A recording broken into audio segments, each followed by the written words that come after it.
It has gone 9 o'clock. Welcome to our hearings panel this morning. You will be well aware of the content that we're discussing today, as all of you have made submissions, and this has given you the opportunity today to come and talk to the panel. What we will do is just quickly go declarations of interest. None of these panel members have declared an interest. You will see it's a relatively small panel who then make a recommendation to full council. That is how our hearing panels work. And we will move into our report.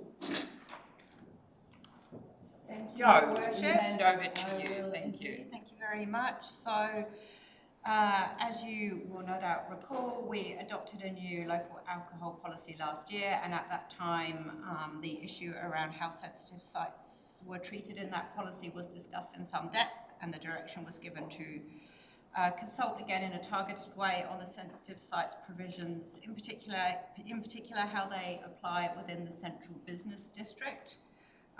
So we initiated that process. There was some pre-engagement, and then we opened the local alcohol policy up for full consultation and formal submissions. So the report that you have received details has attached all those submissions, and then there were a number of submitters who wanted to come and present their views to you in person, and I believe we have one person online as well. So this is your chance as the hearing panel to hear from the submitters, to ask them questions, to clarify their positions, and then after we've heard from all the submitters, it's your time to deliberate before you then make recommendations up to full council as to what the final content of the local alcohol policy will be. And essentially there's two options: either a minor change to the sensitive site provisions or a change that will exclude them from applying within the central business district. Thank you for that. Okay, so we're going to kick off at this stage. Just to clarify how we operate, once it's your turn to speak, you can choose to either sit here next to the committee, or you can sit over there. It's up to you. Some people like to be there. Some people have a presentation that they would like to share. But this is, even though it is a hearings process, I want everyone to relax. We are here today, ears open to listen. We will not be debating today. This is not the debating chamber. This is only the opportunity we have to hear from you. We might ask the odd question of clarification. I want to let you know that your submissions have been read, so you don't have to read through that. The committee has seen those, but we are here today to listen if there's anything you wanted to highlight to the committee before we then adjourn afterwards and have deliberations with the committee members and staff. We will then write a report to full council, and that's where the debating will happen. Once all the facts are on the floor, we will then take a good look and make a decision. So without further ado, I'm going to invite Kristen Maynard to come and talk to us. Kia ora, good morning. You can either sit here. You've got a presentation? Aye. Good morning. Good morning. Please take a seat. Make yourself at home. Sometimes you have to press the button a few times to get it going. So just to introduce the panel, Debbie Gregory, myself, Rehed Stoltz. We have got Teddy Thompson there, and we've got Ani Pahuruhuriwai on screen joining us. Good morning, Ani. Lovely to see you all the way from Wharikahika. And then we do have Councillor Colin Mulder, who's just sitting here being collegial, holding hands, twiddling thumbs.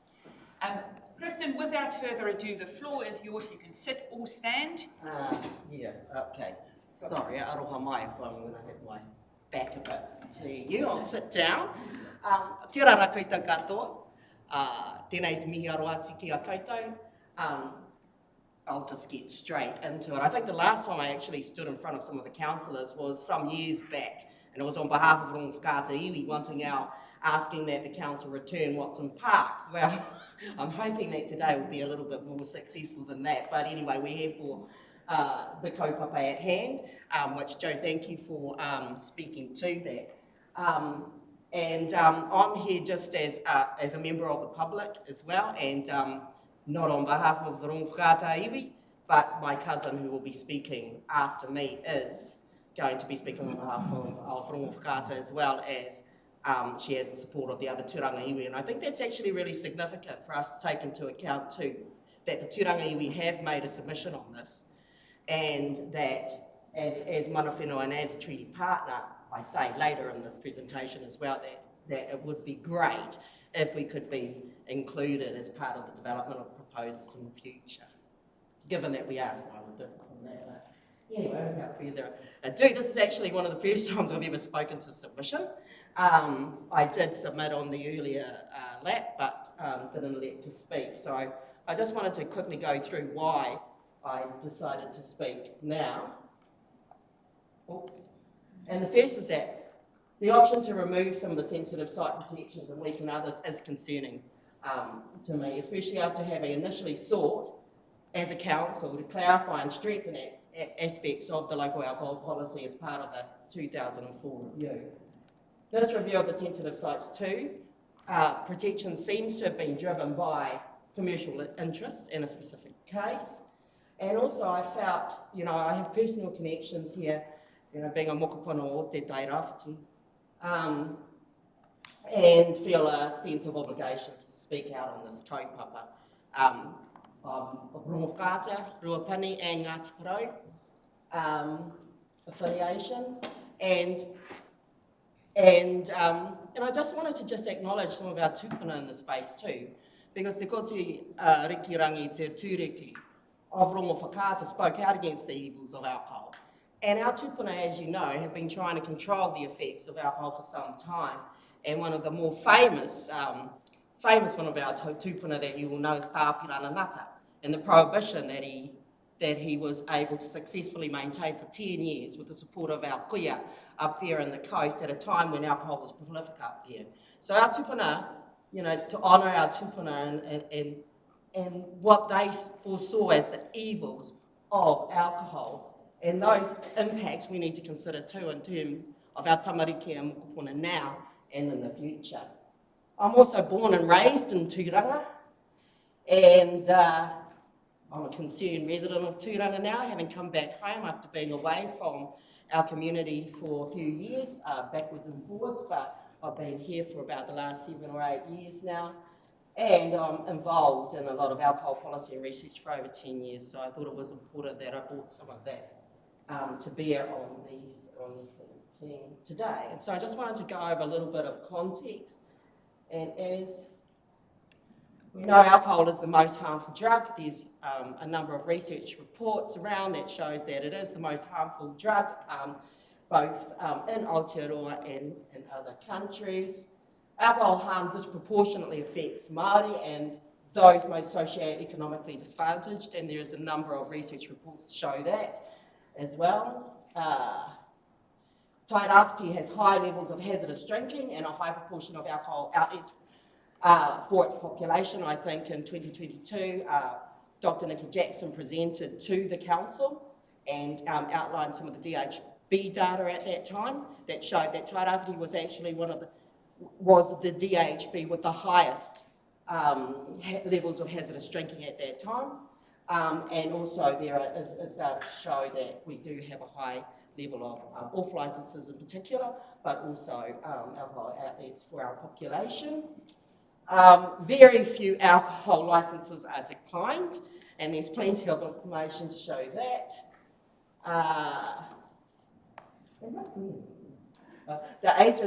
And what I understand from an article in the media is that the agencies that must be by law consulted on a draft local alcohol policy, namely the Police Medical Officer of Health and the Licensing Inspector, have supported the status quo, and I think that's quite significant. And the council here has agency, over this. The local alcohol policy is one of the few tools available to our community that enables us to determine who can sell alcohol, to minimise alcohol harm and inequity, and improve community safety and wellbeing in Tairāwhiti. So I think that's really important. You do have agency. This is not something that is controlled by resource consents or anything else. And the precautionary principle is well established in law, and that says that measures basically that are based on a reasonable likelihood of minimising alcohol harm, such as sensitive site protections, can and ought to be implemented and maintained. So the key question I was asking myself here is, will the option to remove sensitive sites protections from the CBD and enable the DRC to consider exemptions elsewhere likely create less or more alcohol harm in our community? And this is what I came to in thinking about this intuitively as well as removing the sensitive site protections from the CBD and enabling the DRC to consider exemptions elsewhere. I mean, basically that's that's giving permission to the DRC to not even consider any sensitive sites anywhere in our community. That would likely, of course, first of all, make it easier to get alcohol licences in the CBD and elsewhere in Tairāwhiti, which means that it's likely to increase the amount of establishments selling alcohol in our community, and that's likely to increase the exposure of our most vulnerable to alcohol promotions and harm, given that sensitive sites are about, including kura, so the overall effect will likely be an increase rather than minimisation of alcohol harm in our community, given that. So the question that I then ask myself becomes, is this the effect that is being sought here, bearing in mind that our community has a high Māori population, high deprivation levels, high hazardous drinking rates, and a high proportion of alcohol outlets? So I just thought I'd just do a few little things for food for thought before I go to my recommendations. The first is alcohol licences ought to be seen as privileges, not rights. And vibrancy and prosperity, because I've been hearing a lot about this, are important, but I believe that vibrancy and prosperity in our community will not be achieved by establishing more places to sell alcohol. We have enough places selling alcohol already, and very few, if any, licences have been declined, so I'm not sure what the problem we are trying to fix here with this option for change. And why would we make it easier to sell alcohol and to do so near our sensitive sites, especially given the high levels of drinking and alcohol harm in our community, and we know we don't have to look that far to see some of what that harm looks like here. And how does the option for change actually protect those that are most vulnerable in our community? And isn't that part of the whole underlying intention of sensitive sites protections in the first place? And whose interests are being served by removing and weakening sensitive site protections? Who's benefiting from this? And what is the message we are sending our community by supporting any dilution to these protections? So I'm just saying, let's prioritise people over profit. So my recommendations are clearly retain the status quo. Actually, I believe we should be seeking instead to strengthen the existing protections as was originally sort of put forward in a way, expand the definition of what a sensitive site is and remove the exemption provided for bottle stores, wharf licences, and for any future review, to start community engagement earlier and develop proposals for amendment in partnership with Hapu Iwi. Kia ora. Thank you. Thank you for that. Very clear. Any questions from the committee of clarification? No, it was very clear, and we've read your submission. Oh, I didn't have, my submission was just retain status quo. Yes. So, councillors, that's number 117. I've just taken a look at that. Thank you for your PowerPoint. Thank you for your time. Thank you. Thank you. Thank you. Next, I'm going to call Connie. Welcome, Connie. Lovely to see you again. Please take a seat. Make yourself at home. That's number 136, councillor. Kia ora. Kia ora. Ngā mihi nui whānau. Ko Connie Maina rahau. I'm the chair for Rongo Whakaata Iwi Trust. I do want to have a conversation with you, but I just want to set the scene of who I am. So Rongo Whakaata has the mana whenua rights over this particular piece of land that we're talking about today. Part of it as well is I've reached out to the chairs of Ngāi Tamuhiri and Te Awamutu, and they also support where we sit with this. So while we're talking about the impact on the kura today as iwi, we want to talk about the impact on tūranga as a whole. So it's actually just a chance for me to sit down and have a conversation with yourselves.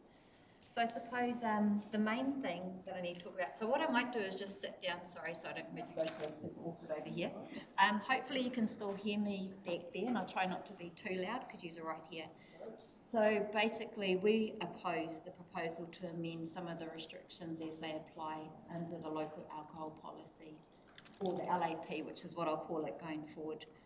And like I mentioned, we think about, we've got a kura that was set up within the CBD with the thought that under the sensitive sites requirements, that there was going to be no sort of new alcohol places put beside them or near them. So you go in there thinking that you've got this minimum protection, and then a few years down the track, there's thought that actually we need to be more commercially viable.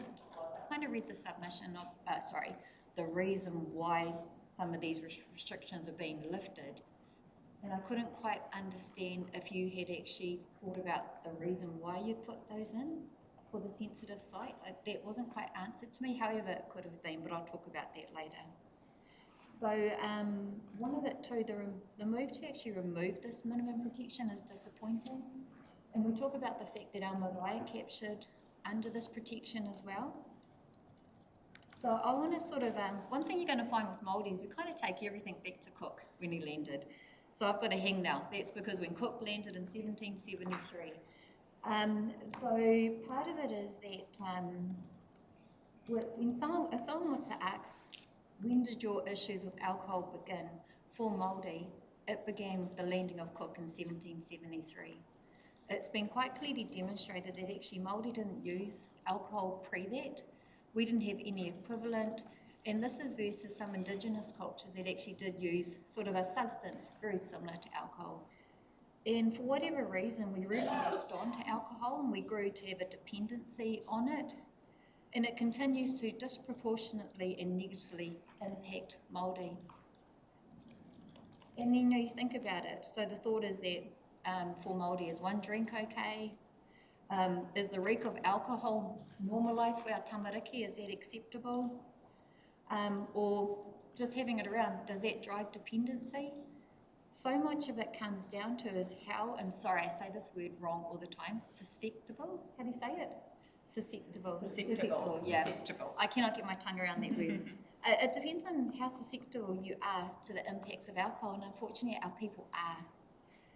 I watched this documentary one time, and it was on a guy, basically his whole life was ruined by alcohol. And as we know, it's a gateway to drugs, was part of the issue as well.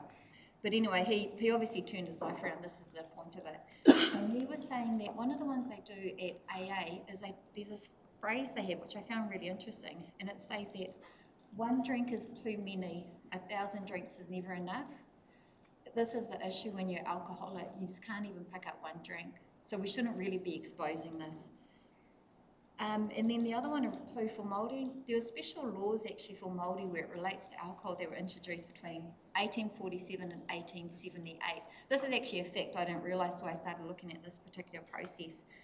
And the reason why these laws were brought in, the reason why it said it, was because we're quite highly, can I say that word again, susceptible to excessive alcohol use. These laws actually remained in place for about 100 odd years, and then it was when our returned servicemen came back from World War II, they kind of put a position to the government to remove them. Part of it too, I recognise there's probably some other underlying theme in regards to them being there. However, I don't disagree with the fact that they believe that Māori were actually just more, for whatever reason, impacted negatively when it comes to alcohol.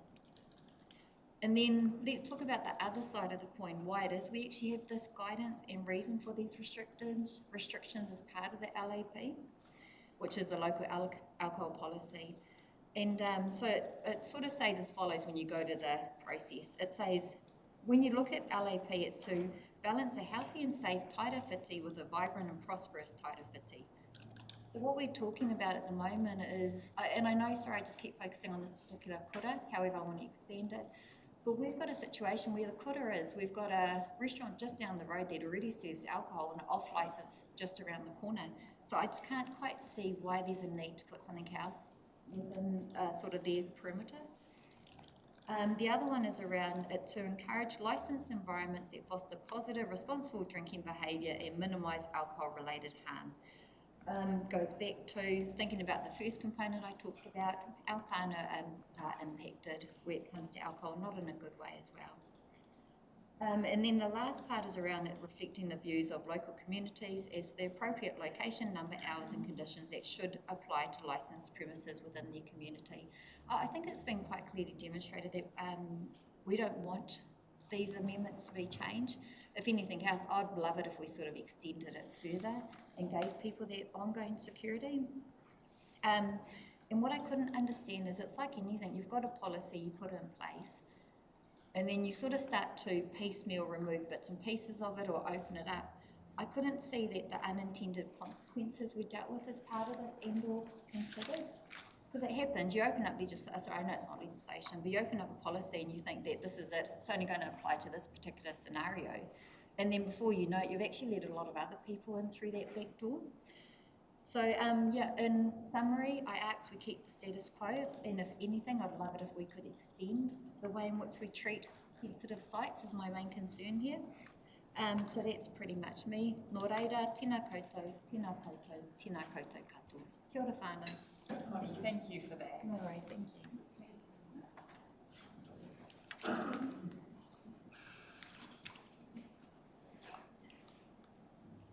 Okay, next I will call Mohaere Hauiti Parapara. Kia ora.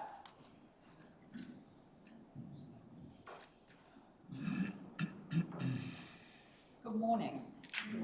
Tēnā. Papawa ki runga, papawa ki rau ka mau, kia ita ka mau. Ka tū, tauana, ko hoki mai te mauri, ka hara mai te mauri ki runga ngā kōrero o tēnei wā, haumi e, hui e, tāe ki e. Kia ora tātou. My name's Russell Wilson. I'm the principal of the Kura Kaupapa Māori o Hawaii ki Hau. I'm here to support Te Ao Mohaere and his submission, so I'll pass that, and I'm just here to answer any questions and relative to our kura, and Te Ao Mohaere is here to talk to his submission. Tēnā tātou. Tēnā tātou. Tuatai tēnei te mihi ki runga I tau tātou pāwhakawairua. Nau I tuia te rangi ki te whenua, kia paihere te ai tātou I raro I te korowai o te manaakitanga. Koutou te pai kaunihira, tēnei te mihi atu kia koutou. E pīkau ana I ngā kaupapa maha, hei painga mo te katoa. O te rā kia tātou, kua hui mai nei, ki te tautoko I te kaupapa, o te rā ki te waha ki ngā whakaaro tēnā tātou. My name's Te Ao Mohaere Hauiti Parapara, and I'm joined today by our pauarahi, our tumuaki of our kura, Te Kura Kaupapa Māori o Hawaii ki Hau, Matua Russell Wilson. I'm a current utukura of Te Kura Kaupapa Māori o Hawaii ki Hau, so we are a whānau-led kura,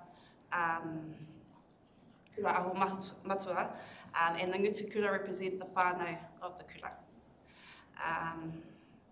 As such, I'm here today to express that the whānau of Hawaii ki Hau strongly supports option 1 to retain and strengthen the existing sensitive sites provision under the local alcohol policy. So our kura has been operating within the CBD since 2019 at 39 Gladstone Road. The proposed change will directly impact our kura at our current premises and puts any other kura in Te Tairāwhiti at risk, with the proposal to consider exemptions outside of the CBD. We have a roll of 70 students ranging from new entrants up to year 13. We are a total immersion kura that teaches and enhances our tikanga Māori through the guidelines of Te Aho Matua. As a kura kaupapa that lives and breathes Te Ao Māori, we fit within the classification of a sensitive site. The current protections are a positive step in the application of Te Tiriti o Waitangi, particularly the principle of active protection of our taonga and our future tribal base as defined by the Waitangi Tribunal. We believe that every tamaiti is a taonga of their whānau, hapu, iwi and hapori, and as such, we all have a responsibility to do what's best for them. This includes the responsibility to ensure that our tamariki are not exposed to the harmful effects of alcohol. Our kura is a safe haven for our tamariki, where their cultural identity is nurtured and sustained. Removing the existing protections for sensitive sites risks exposing our tamariki to the promotion of alcohol and environments that should be focused on nurturing their well-being. So in 2023, we had to fight extremely hard, even with the existing protections in place, to oppose an on-licence application within 150 metres of our kura. Our experience through the licensing process was emotionally taxing. We do not consider that the resulting decision of the District Licensing Committee met Te Tiriti expectations. Our tino rangatiratanga was impeded because our mana as Te Kaupapa Māori o Hawaii Hou was not recognised. It took us on a hard-fought journey to the Alcohol Regulatory Licensing Authority. And it was the sensitive sites provisions in the local alcohol policy that were a key part of our argument in that process. And the application for the on-licence was eventually withdrawn in 2024. So we consider that the existing provisions are worth keeping and strengthening to ensure the protection of our tamariki primarily, but also the protection of customs and faith as outlined under the principle of whakapono in the Council's Tiriti Campus framework. Ultimately, we consider that the sensitive sites protections are of far greater importance than commercial interests.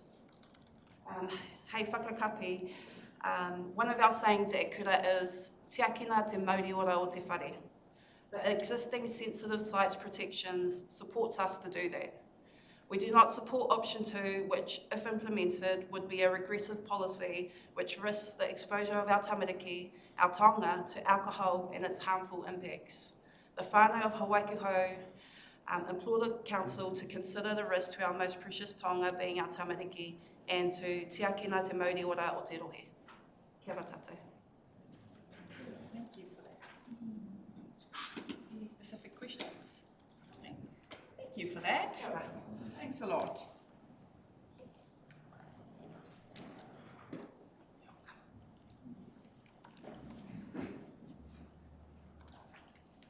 Okay, next I will invite John Wells. Good morning, John. I hope everyone is happy that I move. There were certain times allocated, but that we move through as time allows. Good morning, how are you? Okay. Good morning. Take a seat or stand, whatever suits. Yeah. I've just got a sheet here which I'd like to work from. So councillors, that is submission 49. Thank you. Tēnā koutou katoa.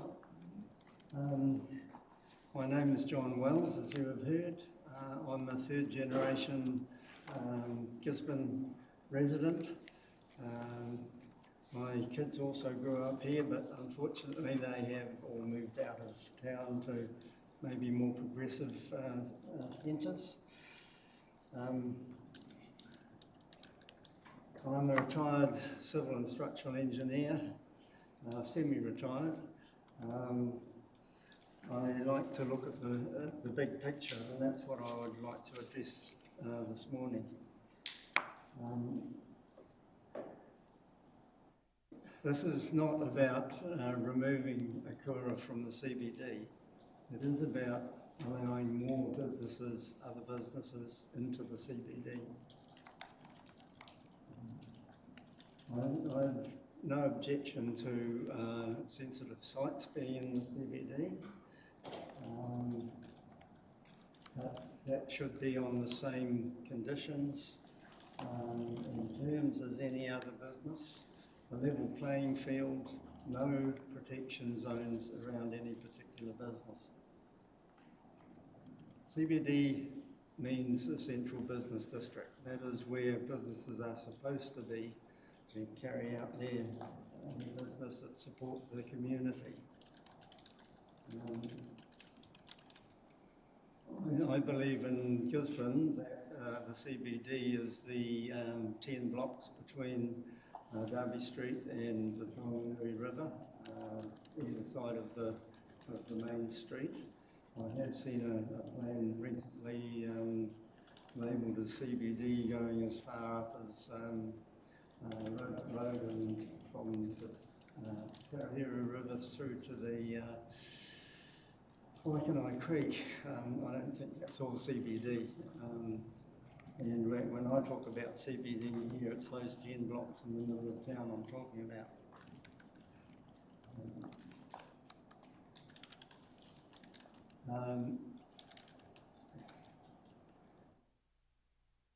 The downtown CBD is where hospitality sites generally congregate. That is the area where liquor outlets generally congregate. At the moment, this clause 3.1.1 of the alcohol policy is excluding hospitality sites from being developed in that downtown CBD area, which is essentially the 4 blocks between Peel Street and the Gladstone Road Bridge.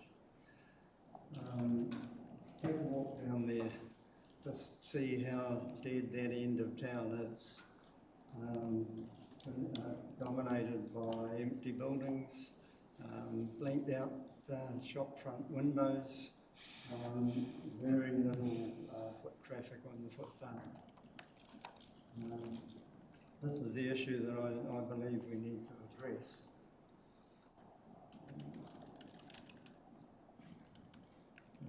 This is also, we are trying to encourage visitors from cruise ships. They come into the inner port. They need to somehow get through that 2 blocks of dead end CBD before they find any life in our CBD. Over Easter, I took a trip through the Bay of Plenty. I had a look at the CBDs in Whakatane, Tauranga and Rotorua. Tauranga, of course, has got a population base of about 4 times what we have. It's a bit hard to make comparisons with them, but they have a thriving hospitality,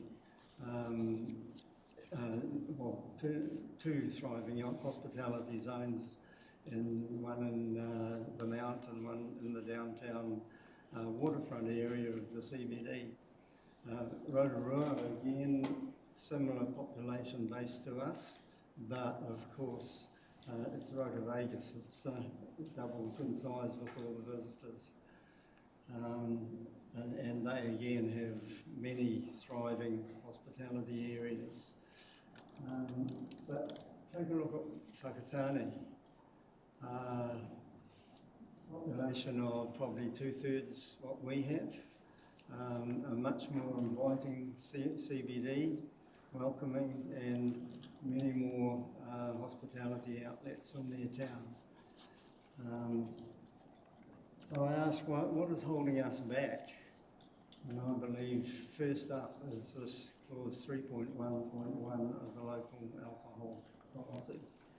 That's a 150 metre exclusion zone around sensitive sites.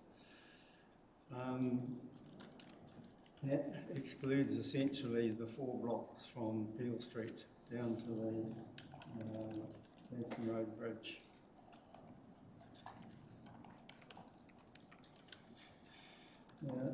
This council, that's both elected councillors and the staff, have the responsibility to improve on this stagnating situation. I believe that, this is the 3rd time that this has been addressed. Back in June last year, a motion was passed to remove the alcohol exclusion zone from the CBD. Nothing has been done about that. It was then put to an online poll where I believe 80% plus were in favour of removing this clause from applying in the CBD. This is the opportunity to make that happen. It can easily be done. Simply add a sentence to the end of clause 3.11. This clause shall not apply in the CBD, in the Gisborne CBD. One sentence, that's all that needs to be there. A couple of days ago, I attended the Anzac Dawn Parade. A very poignant and moving reminder of what can be done, or what has been done, working together, and what can be done. So I say, let's just do this for the benefit of the whole community. Thank you. Thank you, John. Thank you very much. Thank you for your time. Next, I invite Doug Lush.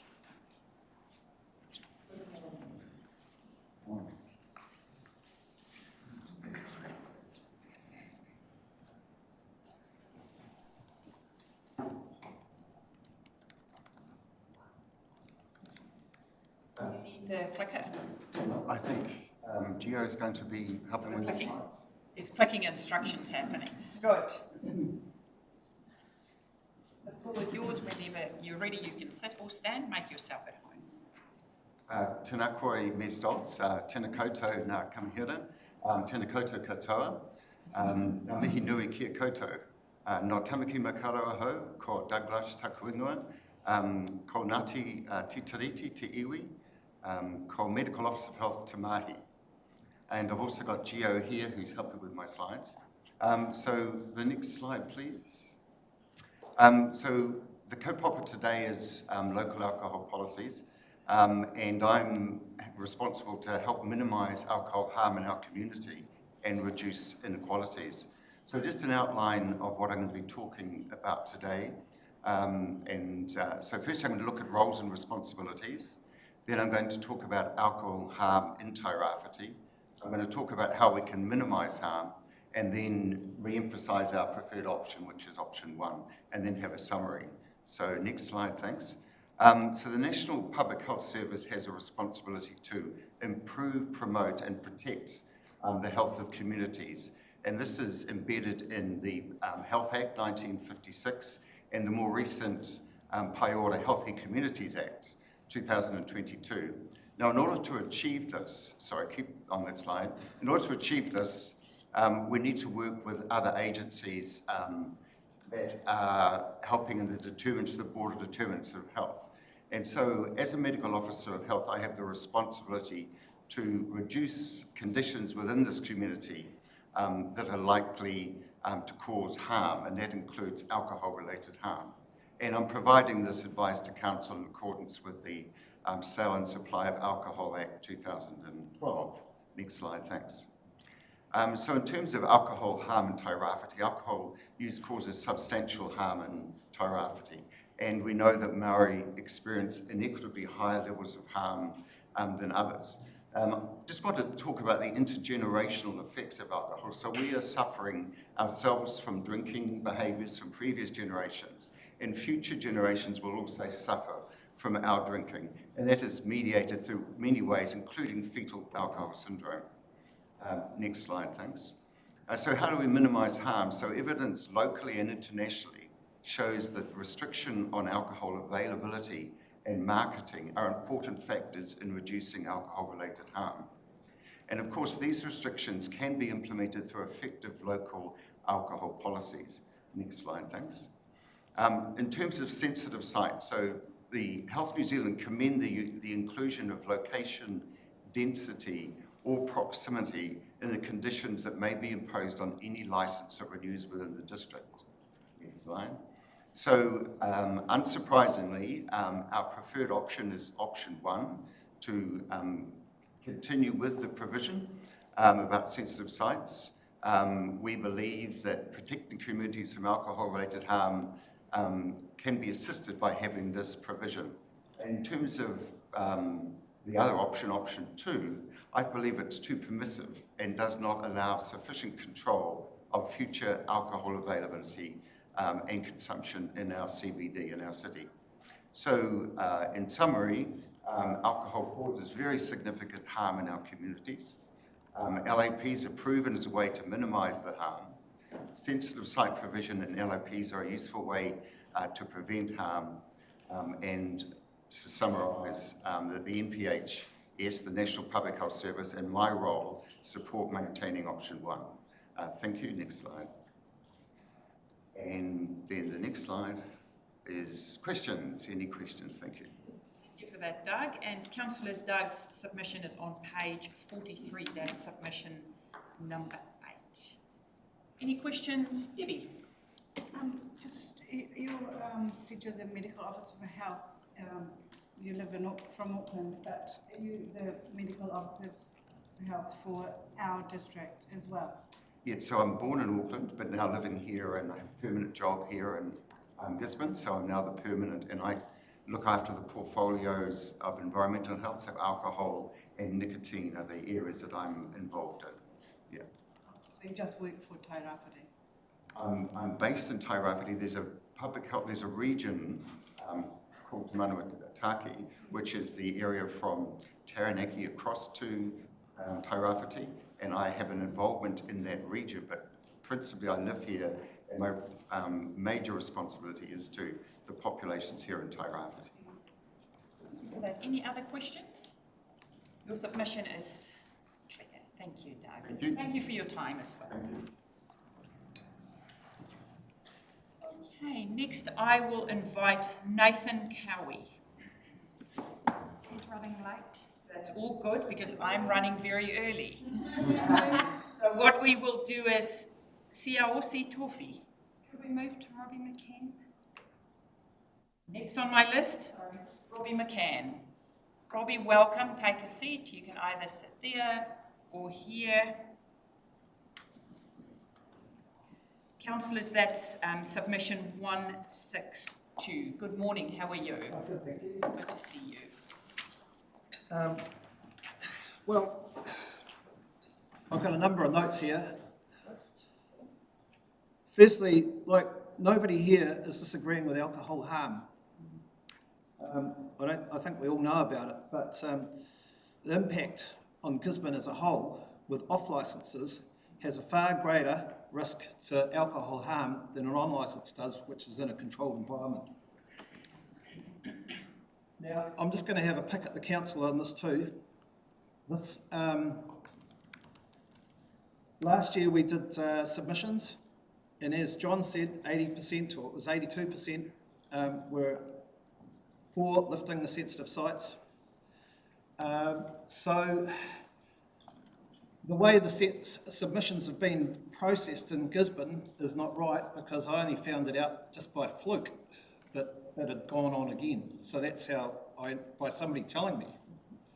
So I don't think that it's been conveniently subject, like the people that they're targeting is conveniently being done so that it's not getting a full spread of people, you know, submitting.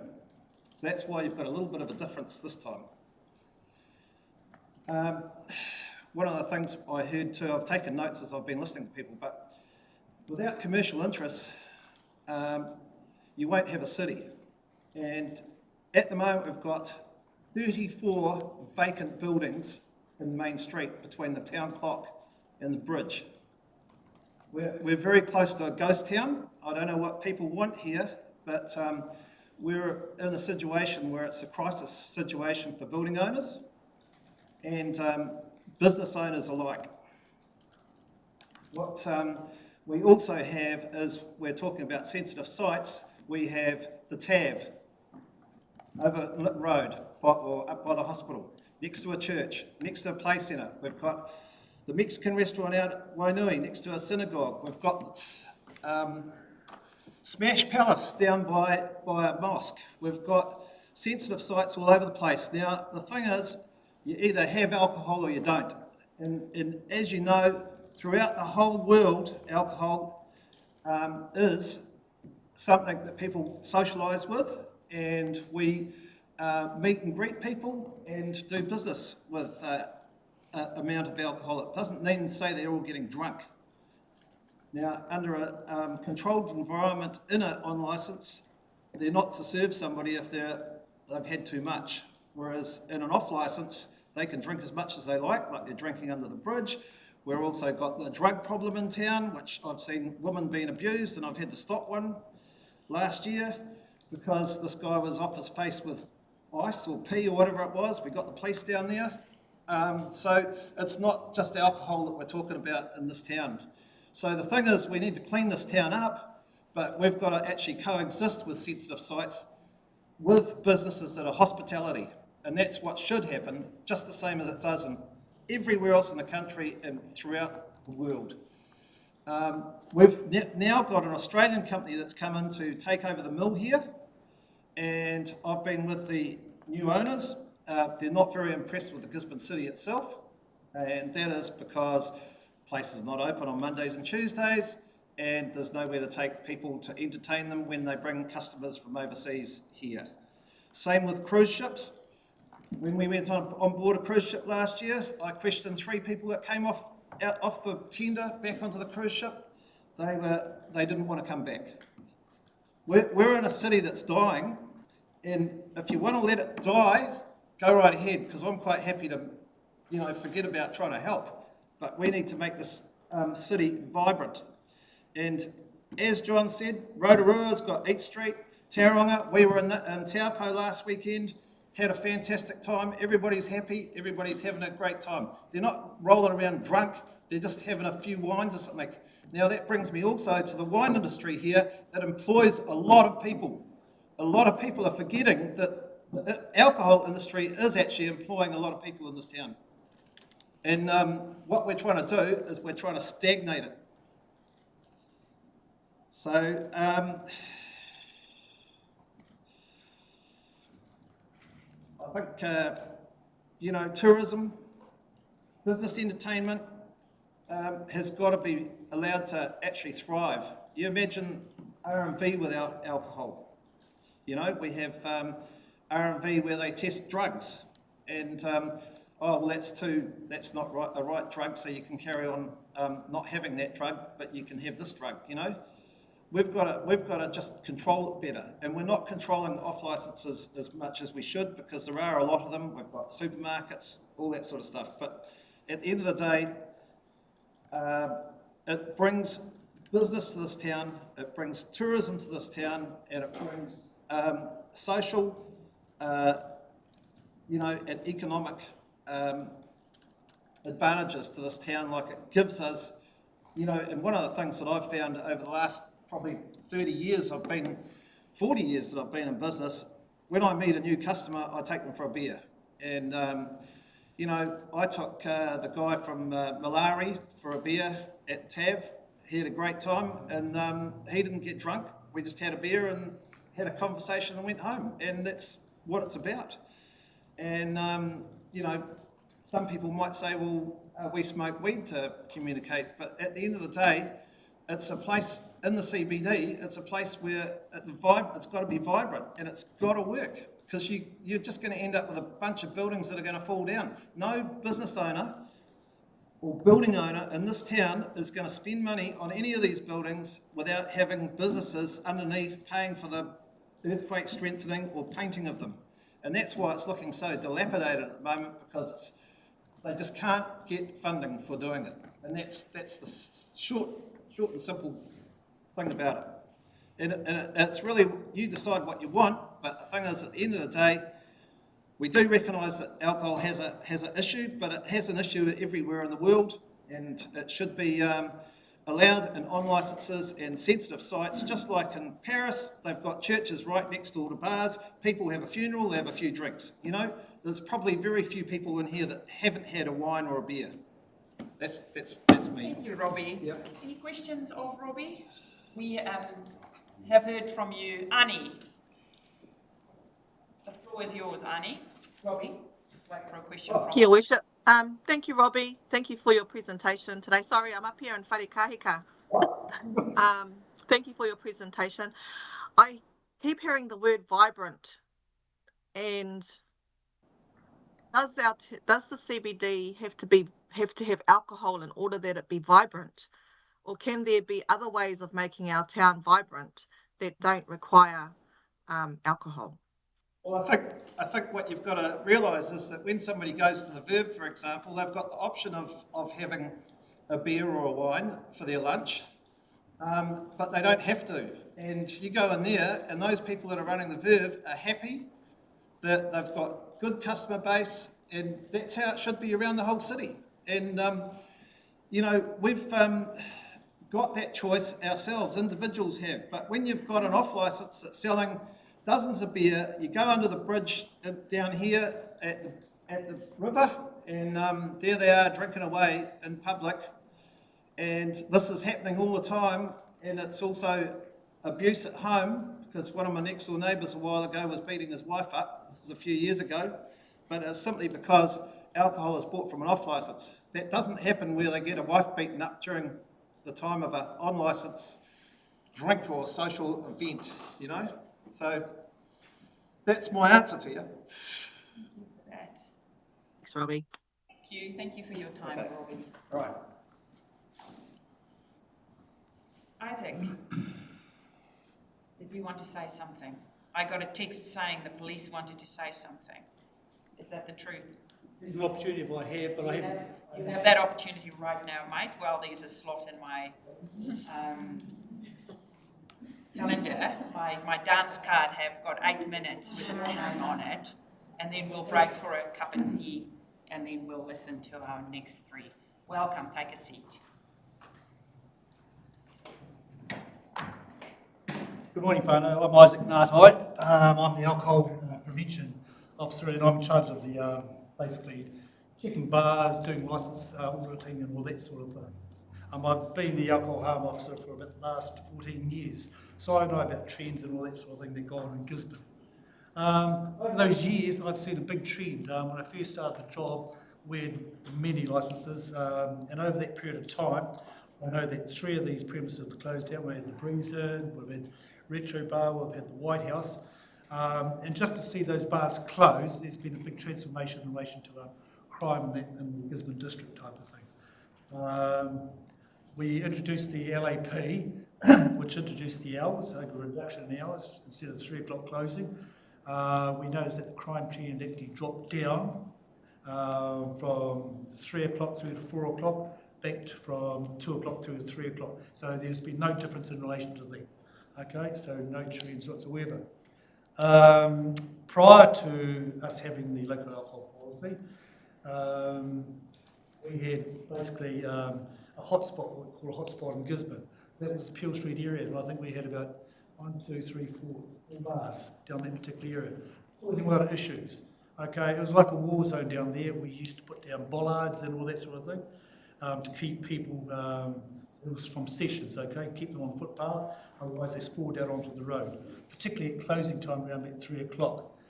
So we had to look for alternatives. I'm just giving a broad perspective of what it looked like in the old days. It was like a war zone. We thought that was too much work because it's too much time for the police. 3/4 of an hour to set up the coning down there, and then 3/4 of an hour to pull the cones down, take back the station there. So we had to look for an alternative, hence we got the clearway. So we had to start thinking smarter in relation to those sort of things. We also had the liquor ban to deal with issues, particularly later in the evenings. That clearway also introduced in the Peel Street and the Gladstone Road area, more for a safety buffer, particularly at closing time. Issues we have though is overcrowding on vehicles and streets type of thing, and causing a bottleneck type of thing, particularly outside the police station where the Ripley Bar was situated. So I've seen alcohol harm, and I can see what it do.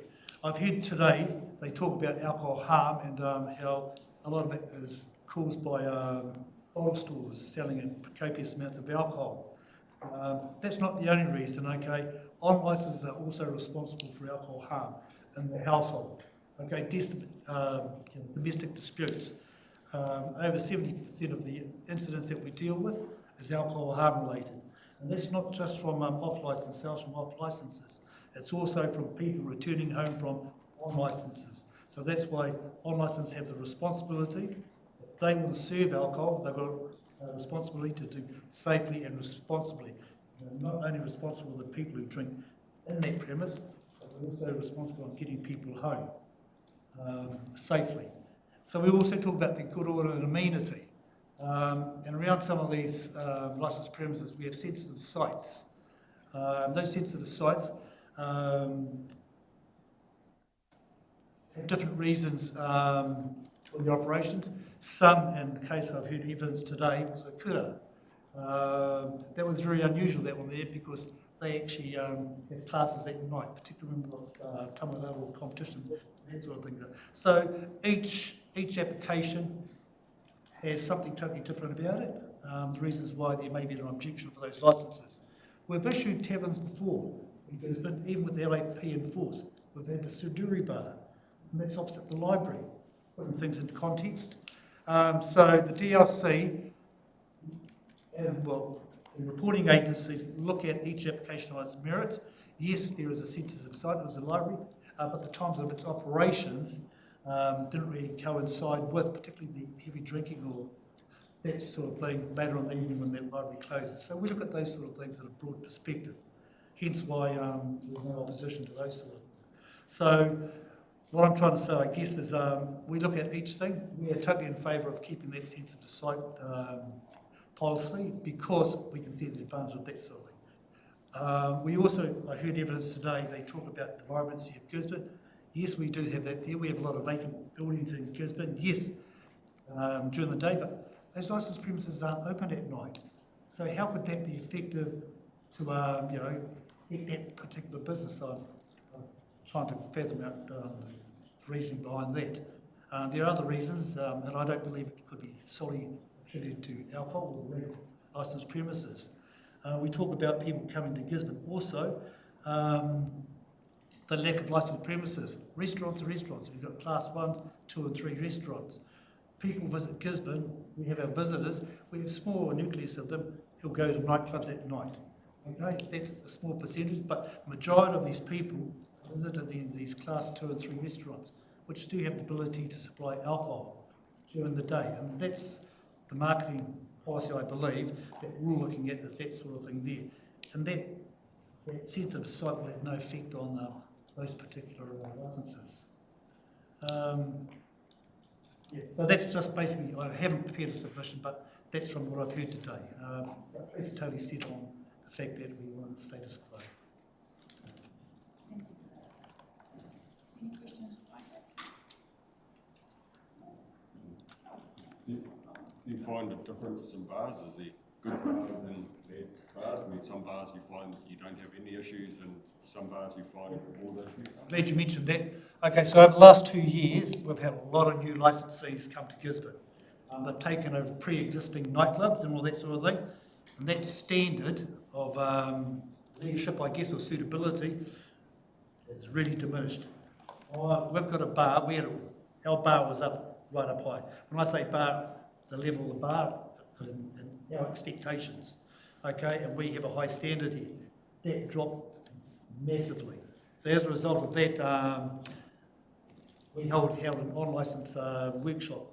We had 2 separate ones in 1 week, asking all the on-licences, club licences, restaurants and all that sort of thing to participate, just so we can tell them our expectations and what we expect they should be doing, them A as licensee and B as managers, and how come they can improve their businesses.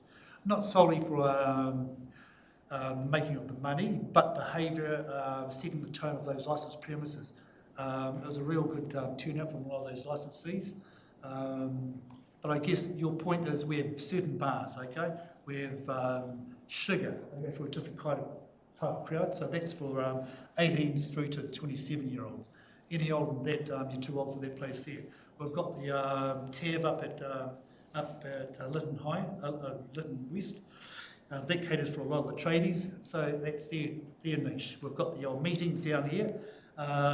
It's another one. They supply meals, and it's a family type restaurant. We've got Smash Post. They've all got their own type of clientele. So you get the soccer players, you get the bands who go over that way there. So each one of them who, got their own type of character, I guess you call it, and that's why a lot of those patrons actually go to these places because they feel safe and they enjoy the atmosphere, and that's why a lot of those places are thriving.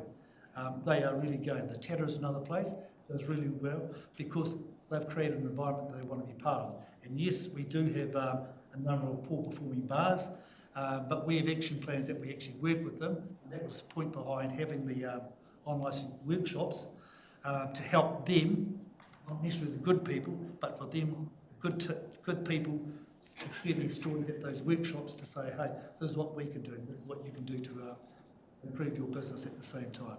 So yes, we do have poor ones, but we have some really good performing ones at the same time. Thank you for that. Thank you, Isaac. Thank you for also making your submission today. So what we will do is Nathan Cowie is online. Nathan, we will open the floor and we will listen to your submission, and then afterwards we'll grab a quick cuppa and then listen to our next submitters. Good morning, Nathan. The floor is yours. Welcome to the Gisborne District Council. Kia ora, Morena, and thank you for the warm welcome. I'll just get started. So we at Communities Against Alcohol Harm, we strongly support option 1 of retaining the existing sensitive site protections. And we also support keeping the current definitions of sensitive sites that you have already within the existing 3.13. So we do not support loosening the current policy. We think it's working fine as it is. Currently communities do enjoy having sensitive sites where they can gather, learn, play and pray, protected from the high-risk licensed premises that this policy provides protection from, which are taverns and liquor stores opening within 150 metres. Now, this is consistent with the purpose of the Act, benefiting community as a whole, and the object of the Act, minimising alcohol harm, which is the Sale and Supply of Alcohol Act 2012. Now, it might come to bear that there's a one-off licensing application where maybe things seem to be at 6s and 7s, but at the end of the day, it is up to the Gisborne District Licensing Committee to have regard to the local alcohol policy, which is just one of many criteria that they have to consider when they're issuing a license, and other matters that they arise. Other matters that they have to consider are such issues that arise from the reports of the regulatory agencies, the licensing inspector, the medical officer of health, and I just heard. I believe you're hearing from Isaac Ngatai of the police. So I think those reporting agencies and the district licensing committee are best placed to make the decision on individual licenses, and sure, they do get guidance from a local alcohol policy. And we think that maintaining the current policy does support the maintenance of a safe, pleasant, and thriving community across the district, not just in the CBD of Gisborne. So I also remind Council that the only considerations that are required to be considered when developing a local alcohol policy are those in Section 78, subsection 2, which are the objectives and policies of the district plan, the number of licences of each kind held for premises in the district, and the location and opening hours of each of those premises. Any areas in which bylaws prohibiting alcohol in public places are enforced, the demography of the district's residents, the demography of people who visit the district as tourists or holidaymakers, the overall health indicators of the district's residents, and the nature and severity of alcohol-related problems arising in the district. So I'll just remind Council that a local alcohol policy is not a tool for promoting wider economic or strategic concerns, such as vitality of the city centre or promoting the nighttime economy. It is about the purpose of the Act and the object of the Act, so benefiting the community as a whole and minimising alcohol harm. So in conclusion, we strongly support option 1, retaining those protections for the sensitive sites, the current definitions and other provisions in the local alcohol policy that are aligned with the object of the Act and reflect the needs of the community and minimise alcohol harm. Thank you, Nathan. Thank you for your time as well. And we do have a written submission from you as well. Councillors, now I wanted to just take you there, number 137. Any questions of Nathan? Nathan, thank you very much. There are no questions from the committee at this stage. We thank you for your time. Thank you very much. Thank you. Have a lovely afternoon. Okay, we're going to break for 15 minutes, just for a coffee and a bathroom break. We will be back 10:20. Thank you. Okay, next I will invite Siaosi Tofi. Good morning. Please feel free, you can either sit here or next to the committee, whatever suits. Kia ora. I'll just sit here. Perfect. The floor is yours. Tuatahi rā, ka tukumi ki tō tātou kaihanga. Tuarua ki ngā tini mate, rungi rungi o rātou, o tātou puko hiwi, haere atu rā. Tuarua ki a koutou, te whānau iwi, te tangata whenua I tēnei taho o te awa rā, tēnā ko haranga mai. O tira ki a koutou katoa, e hui hui mai nei, ara te iwi Māori, nei rā te mihi. O tira ki a koutou, ngā tangata tiriti, o tēnei te mihi aroha, o tēnei te mihi mai oha ki a koutou katoa. Pēnā hoki koe, and to you, your worship, just greetings, and also ladies and gentlemen, tēnā koutou.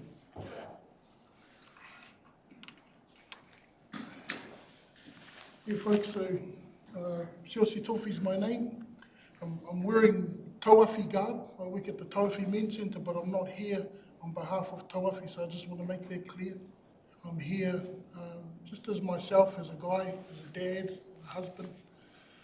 And also as tangata whenua, I'm Ngai Tāwhiri, so on the other side of the river there. But also as a ratepayer. Well, so I don't have any substantive submissions to make today. I did intend to make some submissions. I requested a bit more information than what was provided on the council website. I didn't get it. I got busy at work and then the day kind of came upon me. So really, I wanted to express my support for the submissions put forward on behalf of Rongo Whakaata and also on behalf of the kura, Hawaii Ho. And the main thing really that I wanted to add was just a thought, really an observation. And it's, so at Tauwhi Men's Centre, we work with men, angry men, sad men, sick men, and good men as well. And the sort of whakapapa of our organisation goes back to, I think, around 2006. And back at that time, there were, and people in this room will be intimately linked with these events, but there were 3 murder-suicides where the dad killed the mum and then killed themselves.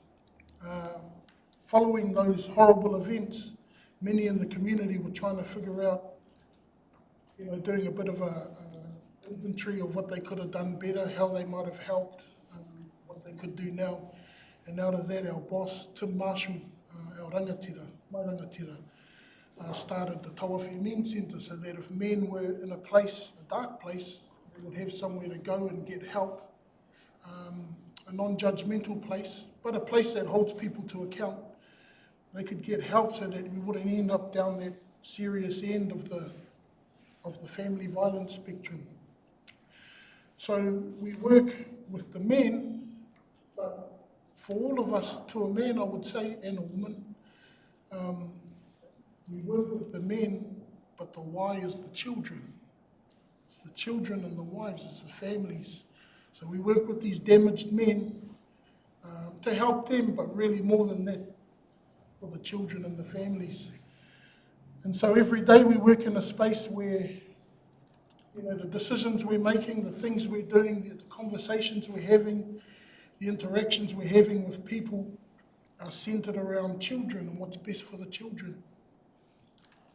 One of the things that I find really regrettable about how this whole thing played out is that it exposed children to kind of the redneck element, redneckery and all of that. And I know that's strictly speaking, that's not about the council.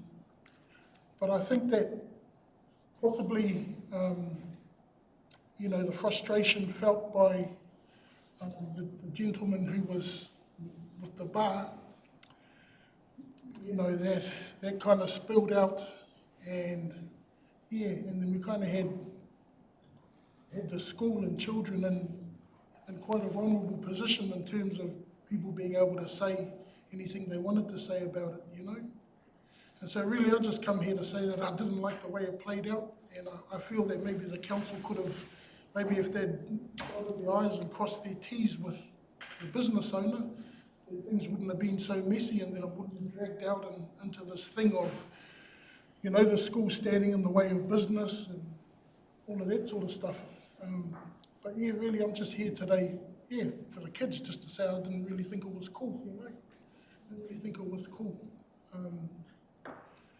I think with a lot of these types of issues, I'd like, and I know the council have Māori advisors and things like that, but I think,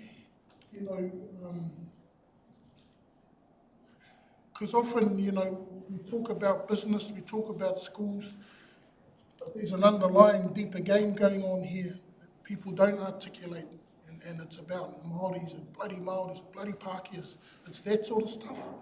And I think for the council, what I'd like to see moving forward is that where there are these types of issues, especially with children, vulnerable children kind of involved, the council does everything it can, within its own lane, of course, to, not exacerbate or inflame or, that sort of thing, those types of tensions, you know what I mean?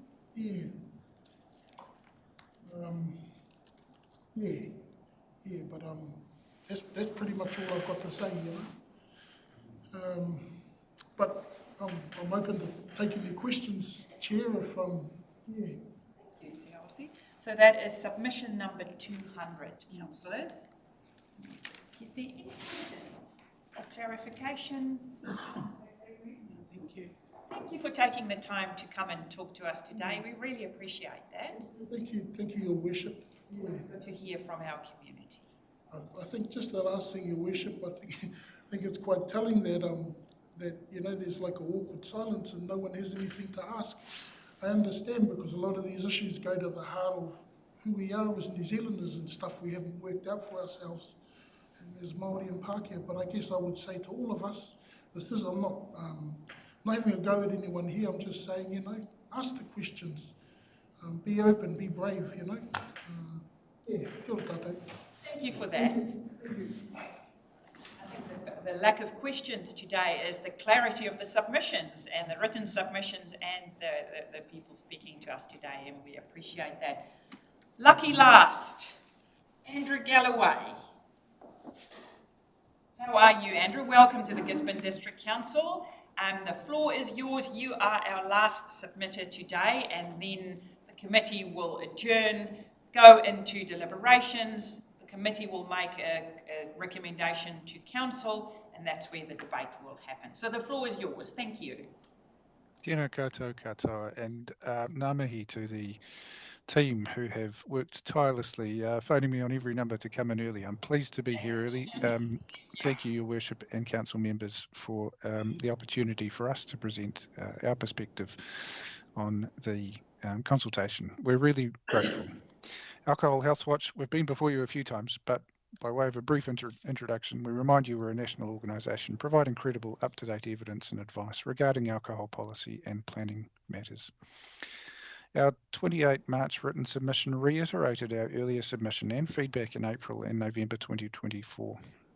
Simply put, we support the continuation of the sensitive sites policy that has been in place since 2018, and we don't believe that after so much consultation and analysis, the Council should decide otherwise. Alcohol remains Aotearoa New Zealand's most harmful drug. It places a significant burden on Tairāwhiti. It places a significant burden on your whole region and nationally. The latest estimate was a staggering $9.1 billion annually. We know that what evidence there is an underestimate of the total burden of disease, and it particularly affects vulnerable groups and those at greatest risk, young people, Māori, and those in high socioeconomic deprivation areas. Local alcohol policies which you've reviewed and implemented can reduce this harm by setting policies that address density and location of alcohol outlets, as provided for in Section 77.1 of the Sale and Supply of Alcohol Act. The sensitive sites policy under Section 77.1c of the Act is the only policy Tairāwhiti local alcohol policy has that restricts the location of a licensed premises, and the LAP has no policy under 77.1a of the Act restricting licensed premises to broad areas such as specific zones, or a policy under Section 77.1b of the Act that would ensure that new licensed premises are not in close proximity or clustered with other premises. You also don't have a policy under Section 77.1d of the Act on the issuing of further licences with the presumption that no new licences will be issued in certain areas, or enabling a cap or maximum limit or sinking lid policy to halt or reduce the existing number of outlets. You've heard this morning credible and moving community concerns. You've heard those previously in 2018 and 2024, and today this has focused on the location of licensed premises and protecting vulnerable users of sensitive sites from exposure to alcohol outlets and the associated negative amenity effects. The resulting sensitive sites policy that applies to educational institutions, spiritual facilities, marae, recreation facilities is considered proportionate and reasonable, and we maintain that it should be retained. There is abundant evidence for retaining the current policy and considerable research on the impact on children and adolescents and vulnerable people of alcohol outlets in close proximity to sensitive sites. In summary, Alcohol Health Watch supports the current sensitive sites policy. The current definitions of these sites has been in place since 2018. We have detailed our evidence-based reasons for our support of this policy in our submission and feedback. This policy follows the precautionary approach. The precautionary approach was hard won through courts, and it's something that empowers local government to reflect the preferences of community and the views of police, inspectors, medical officers of health and community, and that aligns with the objective of the Sale and Supply of Alcohol Act 2012, which, to remind you, is the minimisation of alcohol harm. This would also help to reduce the burden of alcohol, its harm and costs on your district. So that's all I wanted to do, just highlight the high points in our submission. I welcome questions and thank you again for hearing me at the slightly earlier time this morning. Kia ora. Thank you, Andrew, and also thank you for making yourself available a bit earlier. Any questions or queries? Councillor Gregory? Thank you. I thank you for your time. Also, thank you for talking to us today, but also your written submission. It is much appreciated. Ngā mihi, Your Worship and members. Thank you. Have a lovely rest of the day. Okay, that brings us to the end of our public submissions. Did I miss anyone? Because I do not want people walking out of here saying, I thought I was going to speak and I had a slot and the woman didn't give me my slot. I do not want that. Thank you so much for, no, Robbie, you've already had your slot. Thank you so much for taking the time. We have the unenviable job of looking at pre-consultation, this consultation, documents that we have, working with staff, making decisions, and then making a submission to council, which will be debated in due course. I thank you for taking time out of your busy schedules to be here with us. I thank you for your written submissions, for being prepared, and you will be, when is that debate happening? It is at Sustainable Tairāwhiti on the 8th of May, 8th provided you come to a recommendation today. If we come to a recommendation, it will go to the first Sustainable Tairāwhiti Committee. If not, it will be the next. But I thank you for your time. I now adjourn this meeting.